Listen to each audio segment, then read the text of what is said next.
On va s'attaquer au mythe de la confiance en soi. Je vais t'expliquer directement, je ne vais pas passer par 4 chemins, pourquoi est-ce que tu n'as pas confiance en toi, mais surtout, qu'est-ce que tu dois faire facilement pour que tu puisses changer ça dans les jours qui viennent.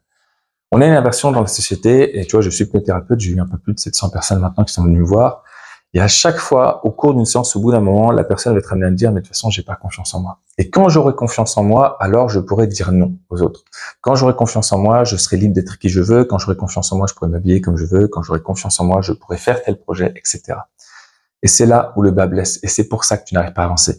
On a inversé le processus et on considère qu'on doit avoir confiance en nous pour pouvoir faire quelque chose. Ça ne marche pas comme ça. Et l'exemple que j'ai, j'espère, va t'ouvrir les yeux par rapport à ça. Imagine que tu es devant une grande falaise, une falaise super haute, et à 4 mètres de l'autre côté, il y a une autre falaise. Et toi, tu dois te rendre de l'autre côté. Sauf qu'entre les deux, ces 4 mètres, c'est pas rien non plus, il y a un précipice, genre de 800 mètres, avec des roches bien acérées en bas, histoire de t'achever une deuxième fois tranquillement. Eh bien, si toi, tu veux directement faire ce saut-là, tu vas être paralysé.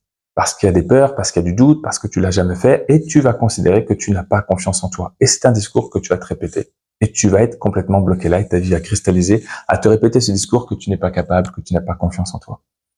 Et c'est ça le problème. Maintenant, je vais dire, viens avec moi. On va reculer un peu de la falaise, on va aller là-bas, et je vais tracer 2 traits, séparés de 2 mètres. Et je vais dire tous les jours, 10 fois par jour, le matin, le soir, tu sautes ces 2 traits-là. Et quand ça va te sembler être une évidence extrêmement facile, je vais passer la distance à 3 mètres. Et tu vas recommencer. Et quand ce sera extrêmement facile, on va passer à 4 mètres. Maintenant, au bout de quelques semaines, quelques mois, parce qu'on est tous différents, tu vas sauter ces 4 mètres, mais tellement facilement. Du coup, je vais creuser un précipice d'1 mètre, je vais réduire la distance entre les 2 traits, je vais repasser à 3 mètres et je vais creuser 1 mètre de trou entre les deux. Et on va t'habituer comme ça. Puis on va passer à 4 mètres, puis on va augmenter le trou. Et ça progressivement. Et un jour, eh bien, tu vas sauter ces 4 mètres avec un précipice entre les deux sans même t'en rendre compte. Parce que, à force de pratiquer, tu auras acquis de la confiance en soi.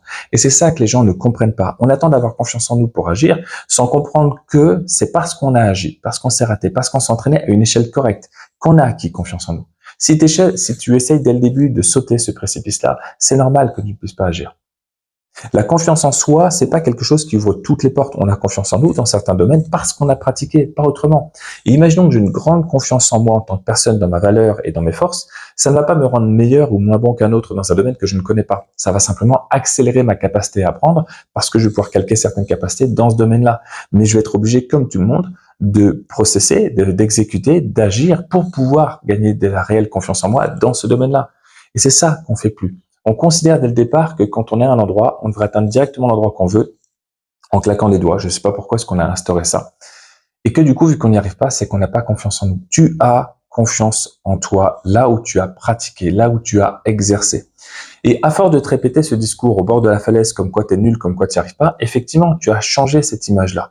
Mais c'est quelque chose que tu peux récupérer. Si dans ta vie, tu veux avoir confiance en toi, tu dois décomposer.